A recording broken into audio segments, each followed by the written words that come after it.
The police shootings in Tulsa and Charlotte have drawn the attention of Hillary Clinton and Donald Trump while they are on their respective campaign trails. And just a short time ago, at a meeting with pastors in Cleveland, Donald Trump was asked specifically for his take on the shootings. Trump said he had seen the video, at least from Tulsa. Have a listen to how he responded. To me, it looked like he did everything you're supposed to do. And he looked like a really good man. And maybe I'm a little clouded because I saw his family talking about him after the fact. So you get a little bit, different image maybe. But to me, he looked like somebody that was doing what they were asking him to do. And this young officer, I don't know what she was thinking. I don't know what she was thinking. But I'm very, very troubled by that. Last night at a different event, Donald Trump said that African-American communities are in the worst shape ever. And then for good measure, he added ever, ever, ever. And a place like Afghanistan, he says, is safer than some inner cities. That's drawn a lot of ire, but this was a very different message today. Joining me now, the politics editor for TheRoot.com, Jason Johnson, and CNN political analyst Josh Rogin, a columnist for The Washington Post. Jason, if I can begin with you, I think a lot of people might have been somewhat surprised at the response, at the reaction that Donald Trump just gave. But then again, his audience was a group of black pastors as well. I wanted to just get your read on whether sort of the community's reaction has caught up with Donald Trump, or at least his campaign, and whether he is now trying to accommodate for that. Honestly, I just think he actually read the audience. This is called good training by his new campaign team. But the important thing to remember for any candidate is this. You have to look at what do they say in front of a particular audience versus what's their policy. And Donald Trump is saying, hey, look, this tape looks really bad. We should do something about it. But how has Donald Trump responded to instances of police brutality in the past? He said, we need stronger cops. We need to defend cops. He said, blue lives matter.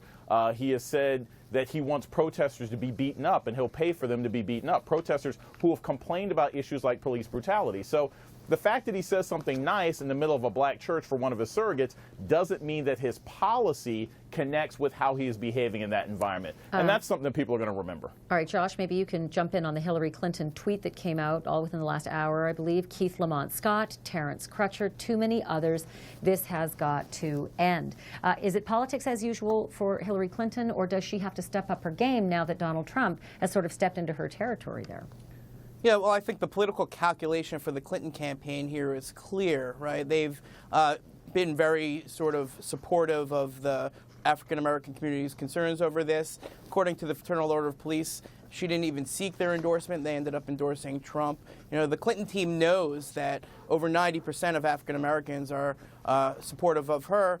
At the same time, there's an enthusiasm gap. So she's trying to delicately signal to this community that she would be active and she wouldn't draw false equivalence, and that she will advocate for their side of this debate. Now that you mentioned the advocation part, let me just actually mention to you that her campaign manager, Robbie Mook, said just today that she's sending out a two-prong approach to this. She's going to establish a national set of standards around how to manage police-involved shooting, and then her second prong is to restore bonds between communities and law enforcement. Look, I've heard that a million times, this, reestablish the bonds between the community and the law enforcement. Everybody says that. It's a real platitude.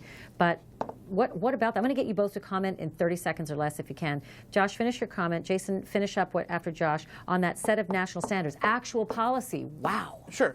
Yeah, I mean, it's a good thing to say. The Hillary Clinton campaign should be careful not to promise things they can't deliver. This is a national problem that's based in communities. It really can't be solved from the White House. And at the same time, if she's elected, she'll have to represent both sides in order to bring them together.